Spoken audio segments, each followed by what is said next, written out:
Reacher Season 3 toned down the graphic death of the title character's protégé Kohl, including dropping Jack crying over her death.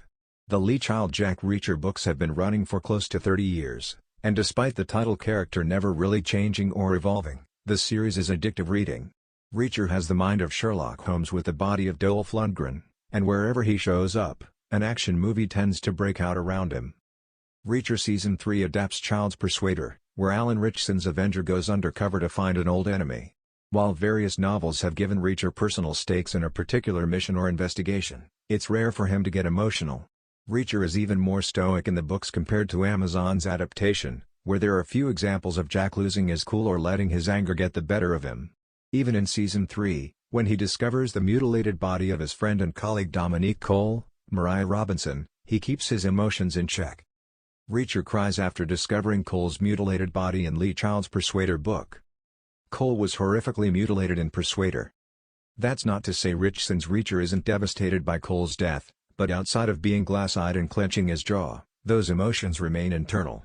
This is in contrast to Persuader, where Reacher's response to Dominique Kohl's torture and murder is more explosive. Reacher discovers Kohl's badly mutilated body in the home of corrupt military intelligence officer Quinn Bryant E., where she had been badly beaten and tortured before Quinn stabbed her in the brain.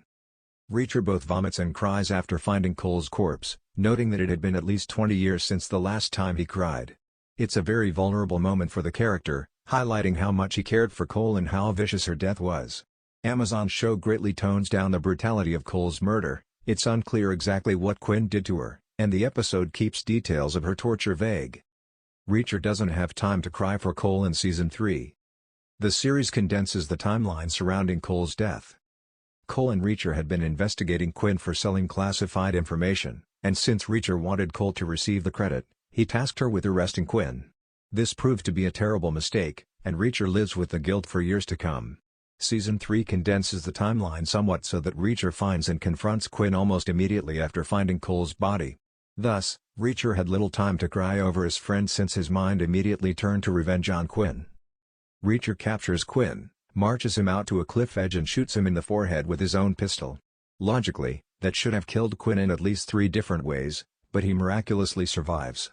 Once Reacher discovers this, his thirst for revenge is what drives him throughout Season 3, with Reacher labeling Quinn as the single worst person I've ever known.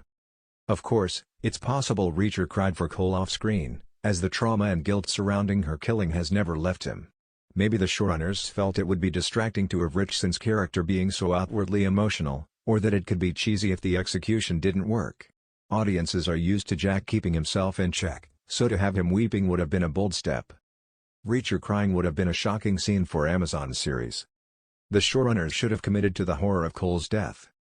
Reacher himself comes from a long, proud line of tough action protagonists, who are men of few words. Child's most famous catchphrase from the books is "Reacher said nothing, and rarely, if ever, cry." It's impossible to picture Arnold Schwarzenegger in Commando or Sylvester Stallone in Cobra shedding tears, since that's just not done in the action genre. Watching Alan Ritchson's Reacher crying over Kohl's body would have been a genuinely shocking moment, and it's one the series should have tried. Again, there was likely concern a crying scene would be too much for Reacher, but this move lessens the impact found in the book. Child wanted readers to feel what Reacher did after discovering Kohl, including the anger and pain. The way the series depicts this is still emotional, but committing to Reacher's original reaction would have made it much more powerful. Kohl's death is a turning point in Reacher's life and military career, and something he will always carry with him. If Lee Child felt it was appropriate to have his Dacitan hero cry, then it could have worked on the series too. Some viewers wouldn't have liked this overtly sappy response, but Reacher crying over his friend's cruel death would hardly make him any less manly. Plus, he had already shed a tear after meeting his dying mother during a Season 1 flashback.